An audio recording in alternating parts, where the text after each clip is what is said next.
निकलो अपने मुल्क की खातर, निकलो अपनी कौम की खातर, कौम की खातर नहीं, मुल्क की खातर नहीं। ये देखें अल कादिर ट्रस्ट की स्टोरी सुने आप।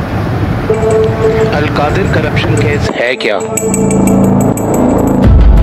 ये कहानी है इमरान खान और बुशरा बीबी की घिनौनी करप्शन की। 2019 में बरतानवी हकाम ने एक पाकिस्तानी प्रॉपर्टी टाइकून के अकाउंट से 60 अरब की मनी लॉन्ड्रिंग पकड़ी और ये रकम हुकूमत पाकिस्तान को वापस लौटा दी। मगर इमरान खान ने धोखे से अपनी काबीना से एक सील बंद लिफाफे की मंजूरी ली और वो तमाम रकम प्रॉपर्टी टाइकून के अकाउंट में वापस मुंतकिल कर दी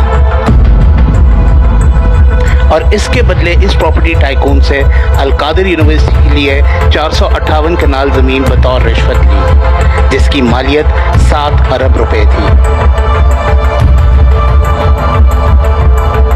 और अपनी ही बीवी बुशरा बीबी को अल कादिर यूनिवर्सिटी का ट्रस्टी बना दिया। ये यूनिवर्सिटी सिर्फ एक ख्याली इदारा है जिसमें बमुश्किल 40 तलबा ने दाखिला लिया है। सिर्फ ये नहीं, बुशरा बीबी इस प्रॉपर्टी टाइकून से हीरे के हार और अंगूठियां भी बतौर रिश्वत ले चुकी हैं। अल कादिर करप्शन केस पाकिस्तान की तारीख का सबसे बड़ा और बदतरीन करप्शन स्कैंडल है और रिश्वतखोरी और इख्तियारात के नाजायज़ इस्तेमाल की